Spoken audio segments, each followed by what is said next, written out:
And I feel like we should start off on the pitching side, since the pitching side is just so happy. We got a lot of good things to talk about there, and it really starts with Tylor Megill. Yeah, I do want to start pitching because that is where, as we like to say in this podcast, the juice is coming from, because Tylor Megill came juice heavy on Sunday afternoon. He was gassing up his fastball up to 96, 97 miles an hour. He averaged it up there. After last year, he only averaged 94.5. I've been saying it for months that Tylor Megill, in this abbreviated role, like he did in the spring start, only a few innings at a time, rather than the full starter's workload, 5 or 6, could turn his fastball into an incredibly whiffable pitch and take him to a new level, and it did that. He had 5 whiffs on 12 swings, and that was against most of the St. Louis Cardinals starters.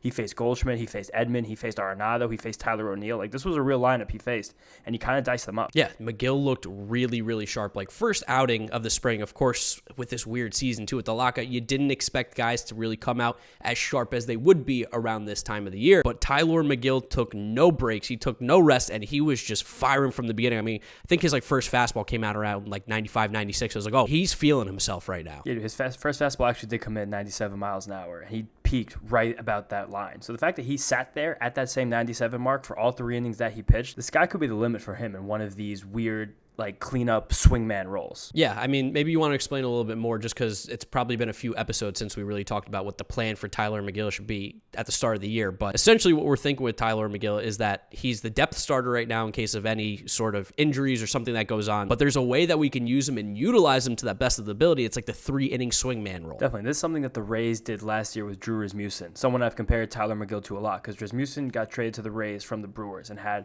an electric fastball that came in the upper 90s and a very good slider, and not much else behind that. Also tinkers with a changeup like Tylor Megill did. And that changeup did look good for Megill on Sunday. But very slowly, the Rays threw him in for an inning, then for 2 innings, then for 3 innings and 4 innings. And by the end of the year, he was an accomplished starter, pitching between 5 and 7 innings per outing. And he was pitching against the vaunted offenses, the AL East, doing a great job. I think the Mets can do something like that with Megill. And it kind of fits the rest of this pitching staff well, that he can be a little bit of an oddball workload-wise. He can come in for a day, or maybe Taiwan's getting hit hard in the first inning, or maybe Taiwan is ramped up slowly because he is dealing with a little bit of a nagging injury right now. You bring Taiwan in for 3, you bring Megill in for 3, and suddenly you just have a 6-inning start, and you can hand it off to the great back into the bullpen. Carlos Carrasco doesn't have it in the first inning. Bang, you bring Megill in. You want to maybe keep Jacob deGrom to between 70 and 80 pitches for the month of April. Bang, you bring Megill in. You pick 2 times a week for Megill to give you about 60 pitches at a time, and you're looking at a certified weapon. Megill in that role is going to fit perfectly. And like you said, it doesn't mean that he won't be a starter later on. It doesn't mean that we don't see this guy as a starter down the line. But for what the Mets need, and especially, you guys are going to see this when the season starts, you're not going to be getting these complete games. We don't see that to begin with in baseball anyway. But especially with this very abbreviated spring after the weird lockout offseason, pitchers are not going to be able to go as deep into games. You're going to see a lot more bullpens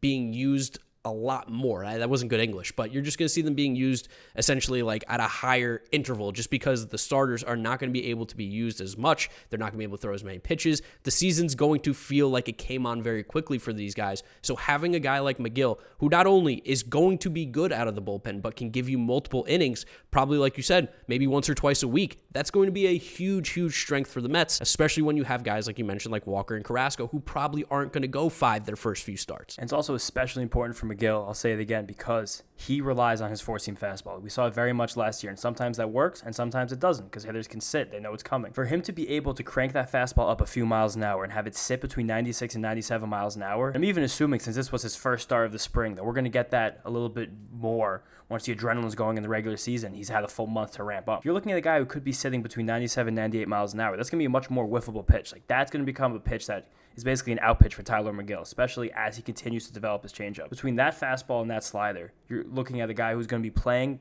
almost above his skill in this abbreviated role, and especially an organization like the Mets, who really are buying into analytics. You're going to probably see some creativity with the workloads of the pitchers and the style which they're deployed, and I think that Tylor Megill is going to be a big beneficiary of it. Yeah, no, he's going to be a little bit of a secret weapon, I feel like. Of course, there's no secrets in Major League Baseball, but a guy like Megill, who, when he comes in, is going to come in that role that we've been talking about here for the last few minutes. It's going to catch teams a little bit off guard too, because there's not too many pitchers like Carlos Carrasco and Taijuan Walker, who are realistically the guys he's going to fill in for in these roles. They don't pitch like Tylor Megill. He gives you a completely different look too. So if you can get that for one time through the lineup, that's going to disrupt the team's whole flow. Definitely. I mean, he's aggressive. He's not afraid of anybody in Major League Baseball. He's going to come at you again with heat, with velocity, fastballs, pound, pound, pound. Get that extra miles an hour. It's hard to catch up. He's kind of like throwing an elite reliever for multiple innings. It's really good, because this is something that me and you have spoke about about off air, off of the Mets'd podcast, something that we love that the Rays do is just get the most out of it. And you mentioned Drew Rasmussen. You even look at the Brewers, who I know Josh Hader's a little bit different, but they'll use him 2 innings at a time. Or even a guy, Devin Williams, will stretch him out. And it's so valuable to be able to get multiple innings out of a guy out of the pen, because when there is an off day or when there is a need for that bullpen to step up, you got a guy who's going to eat up a couple innings right there. You talk about the Brewers. You know who this was 2 years ago? This was Freddie Peralta. Freddie Peralta came up 3 years ago as a big-time starting pitching prospect with an electric fastball and a good slider, but poor command. Megill has good command and no real third pitch. They kind of used him between 2019 and 2020 in this like de facto reliever starter role where he would come in and mop up for 3 innings at a time. Eventually got more confident. He threw 4 innings. He ended that season, 2020, kind of a smattering of 5 innings, but not so much. Coming into last season, he finally developed a changeup. He had gotten accustomed to facing hitters 1 time each, maybe certain ones for 2. Then he gets the third pitch, and now he's facing guys 3 times through the order, and he was a Cy Young candidate last year and looks like one of the better pitchers in the National League. Like, this is a way that the smart teams are bringing along their starting pitching prospects. I don't want any Mets fans out there to think that Tylor Megill has been relegated to a bullpen role, rather that he's being developed in a more concise and consistent way. I'm so happy you said that, because I was just about to say I think this is going to kind of be a new turn that we see in the development of pitching, is that you're not going to stick a guy in AAA to start the year to develop him unless like he is really far away kind of thing. But if you have a guy that's close or a guy that can still be very effective at the major league level, you're now going to put him into the bullpen. You're going to let him get a couple innings and you're going to build him up to that starter role that you want, but against major league competition, because as we know, the competition and getting that experience is extremely valuable. We've seen it with pitchers time and time again. You need to get them the innings at the major league level. It's hard to just come up and be dominant. And for a guy like Megill, I think this is going to be huge for his development.